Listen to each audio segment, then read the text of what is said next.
Comme si on vous cassait, on vous brisait tous les os du visage à coups de marteau, qu'on vous arrachait les dents sans anesthésie.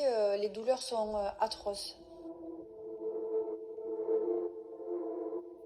La dygie vasculaire de la face est une maladie neurologique extrêmement difficile à vivre, très très très invalidante, qui occasionne les pires douleurs, toutes maladies confondues. Elle porte le triste nom de maladie du suicide.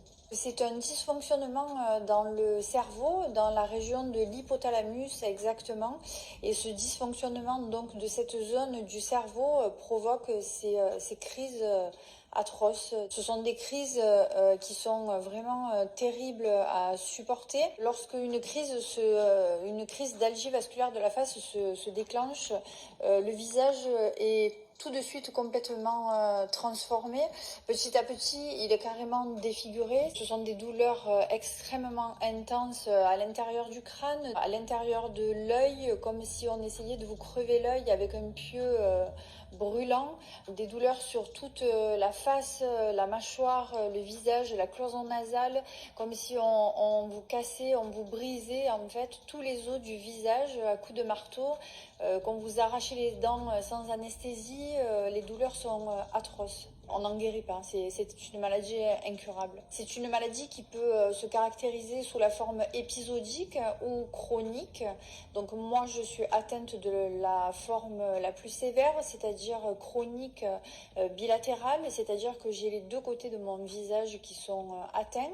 Et lorsque l'on est chronique, on doit faire face à des salves de crise qui sont incessantes, ça ne s'arrête jamais, le jour, la nuit. Moi j'ai 47 ans, je dois souffrir de cette maladie depuis l'âge de 20 ans à peu près. Un diagnostic a pu être posé réellement qu'à l'âge de 45 ans. Ça a été très très difficile de vivre avec cette maladie pendant toutes ces années-là. Il y a eu toutes les années où l'on m'a dit que je n'avais rien, que c'était dans ma tête, qu'il fallait que je prenne des antidépresseurs, que c'était pas vrai, que j'exagérais mes symptômes. Il y a une énorme errance médicale qui dure en général, en moyenne, maintenant de nos jours, c'est entre 5 et 7 ans d'errance médicale. Mais bien évidemment, il y a 20 ans en arrière, on ne savait même pas ce que c'était l'algie vasculaire de la face. Ça a été vraiment très très difficile quand le diagnostic a été posé, parce que j'ai essayé tour à tour tous les traitements qui existent en fait en France, et aucun traitement n'a jamais fonctionné. J'ai dû arrêter de travailler au plus fort de la maladie. Je suis créatrice de bijoux. J'ai dû arrêter parce que j'ai passé clairement 2-3 ans couchée, branchée à une bouteille d'oxygène et à souffrir, quoi. C'était pas possible. Ça a été vraiment une période extrêmement difficile parce que je souffrais donc de ces crises 7 jours sur 7, jour et nuit, non-stop, ça ne s'arrêtait jamais. On peut se faire des injections de vasoconstricteurs, mais on a droit qu'à 2 par 24 heures, et quand vous avez 10, 12, 15 crises par nuit ou par jour, 2 injections stop crise, ça n'est vraiment pas suffisant, donc c'est très difficile à vivre. En faisant des recherches au niveau des États-Unis, j'ai trouvé ces fameux traitements par anticorps monoclonaux. Donc là, je souffre toujours d'algie vasculaire de la face, mais je suis tirée d'affaire depuis 25 mois, depuis que je m'injecte ces fameux anticorps monoclonaux qui ne sont pas en vente en France et que je vais chercher à l'étranger et que je finance moi-même. Je me fais l'injection tous les 28 jours et l'injection coûte 500 €.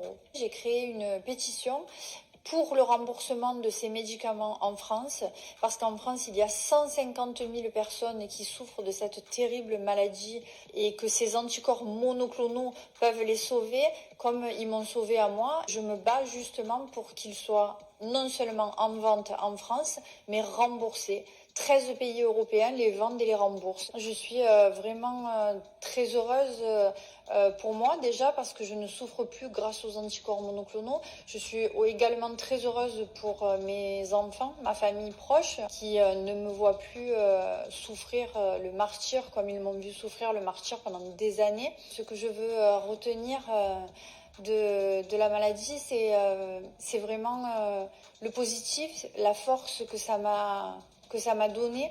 Et aujourd'hui, si je me bats aussi fort en ayant fait cette pétition et en parlant le plus possible de l'allergie vasculaire de la face, pour que nous puissions avoir ces traitements par anticorps monoclonaux en France, c'est justement pour que toutes les personnes qui sont atteintes de cette terrible maladie puissent également ne plus souffrir.